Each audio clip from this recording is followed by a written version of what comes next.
Yo everybody, this is Tennis Mechanator and this is the Mirror's Guide with hints and tips on how to complete the game. And we're continuing with Burfield. He is a wrestler and don't underestimate him, and what I'll recommend for the first part is that you jump over buildings, and for the trial one, try to collect that, try to grab the second pole, because obviously you need to get there quicker. If not, you can just jump on the first one, etc. And you need to go to the upper section of this part of the building so that you can do a wall jump, and eventually this will take you to a jumping obstacle that's conveniently placed, and it changes red. And then there's a little challenging part where you have to wall jump, and this will lead you to another building where you have to jump over fence, wall jump, and then this will lead you to those broken bars. I cannot stomach them one bit. And as you can see, you do that and you can slide or jump over the fence, whatever your choice is, and you go to this very nice colourful corridor. You can either use the wet ledge, or you can, I would prefer to use the wall jump in order to go to the actual platform itself, and you conveniently go down to the vent itself, and you have to squeeze through the narrow corridor.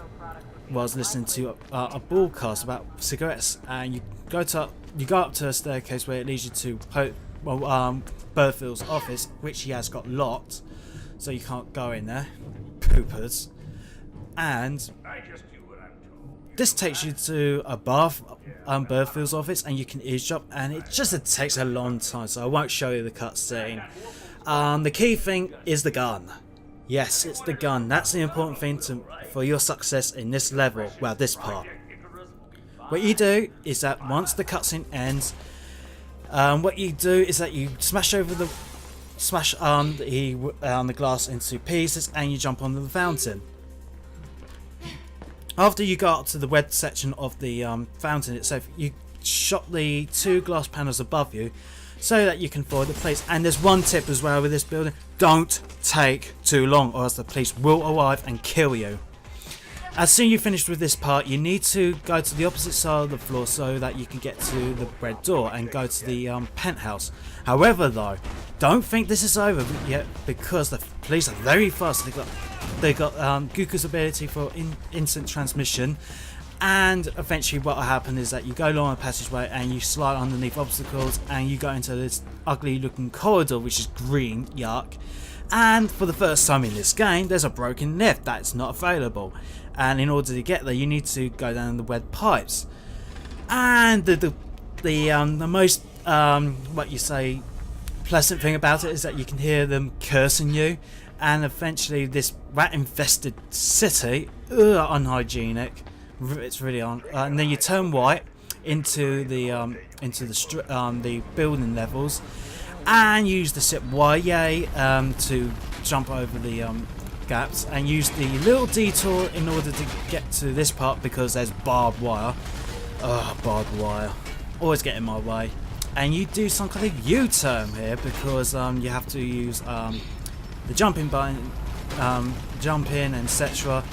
in order to go to the communications tower, where there's a helicopter landing the squad team, where the building where the cranes are.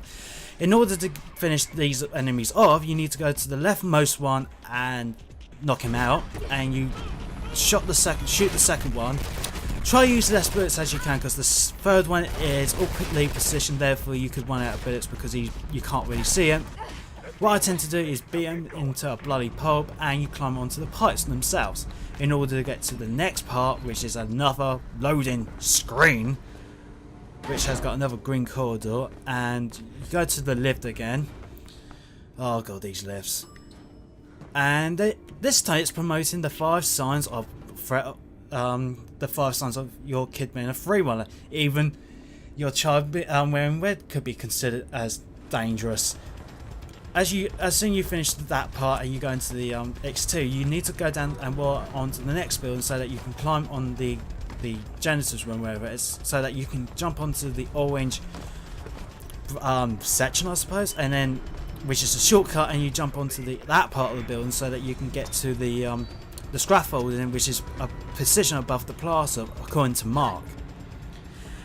And this is a little maze itself, so what I will recommend is that you drop down to the second level and then you just wall jump onto this bit, and then you just balance yourself on the nice pole, and you go again and again and backwards eventually.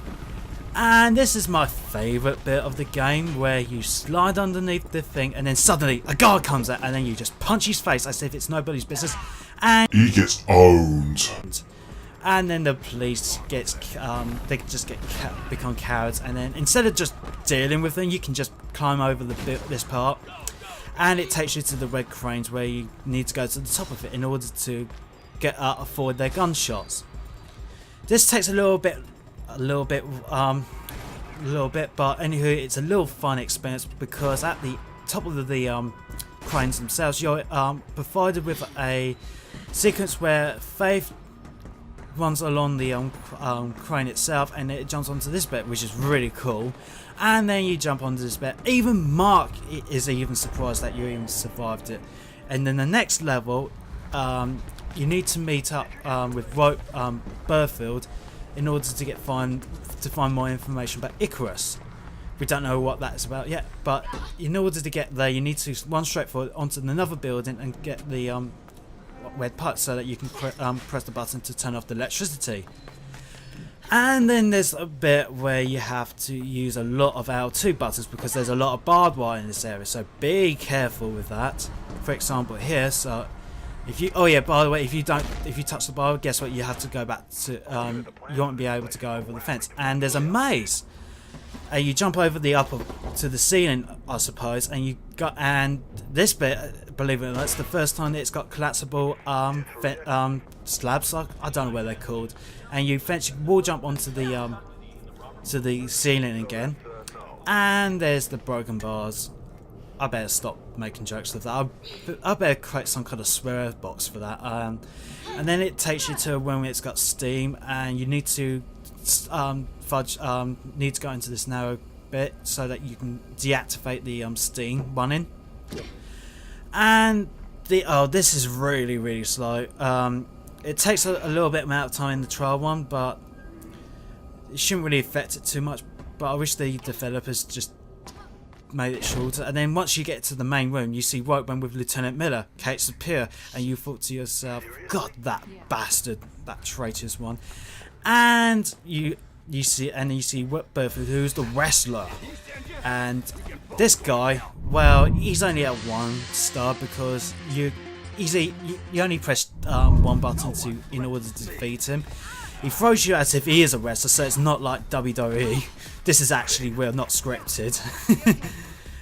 And he gets a crowbar to hit you with, and then when you press stronger when it's highlighted, you can avoid his attack. And then he tells you more information about his colleague that killed Robert Pope. After he revealed the information, guess what? His own client kills him. When you enter the building by knocking down those 2 red doors, you enter the main room again, so that where the police are, and you outsmart them a little bit by entering the lift whilst the hatch is open. I don't know how that works. And then there's the little theme park ride that goes down like Detonator at Fort Park. God, this is more fun than a theme park. God, I wish they had rides like this. But anywho, what you need to do is that you just go down to the fence themselves and just make sure that you roll, because obviously I didn't. And then you listen to Mark's conversation about Whiteburn, and you use the wall jump in order to get to the part where there's got a path that leads you to the metro station. It's in development, so it's empty, but when you hear the sound of the blues, guess what? They're coming for you. And they convinced someone who's responsible for the construction site to close down the gates. This shouldn't be. Don't worry about it, because you can press the button immediately, which opens it. You go down the fun escalator. Really, I wish I could do that in the London Underground. You need. I just want one past them, because there's loads of them, and what I tend to do is that you run on nearest to the platform so that you can avoid getting hit. Then you jump on the red ladder and balance yourself on the red pole. This would take you to, I suppose, the air conditioning section. I don't know where it is, but you jump onto the red bars so that you can get to the upper path. This will allow you to beat the trial on that way, and don't drop because there's a train and it could kill you easily, kill instantly. And you open the red door and you enter the second part of the rooms where there's so that you can get to the janitor room. Close down the electricity, and there's that rat. Surely they are identical, aren't they? I don't know. And then once you've done that, you leave Scruffy behind, and there's a metro tunnel where you need to jump one into. Just wait till the next train runs, just in case it comes immediately. And there's a warning: if it approaches you, you need to hide, or else you will die. And this is my favourite part of the level, where you see these two CPF officers, and just wait till they've crossed the actual first line, because the trains don't show any forgiveness. And then goodbye. And then you go to the next part of the tunnel where there's a ladder and a swinging pole. This eventually takes you to the air conditioning area, where it tricks you a little bit, shall we say. What you need to avoid is that you think that you're going to have to go straight forward, but in fact you need to go down to the bottom section where it takes you to the area with the fans, and then you turn right and you will jump onto the upper section where you have to jump on the pole, and then will jump onto the area with the button. This will allow you to shut down the air conditioning off temporarily, and this is the one of the final parts of this part of the metro station. And you slide through the air conditioning, and then there's a bridge with the train railway beneath it, and you time it in order to get into the train section, which is extreme. You just need to avoid obstacles. It's pretty much like Wild Hoggy and Crash Bandicoot, I suppose. I know it's not a good comparison, but that's how I think it is as.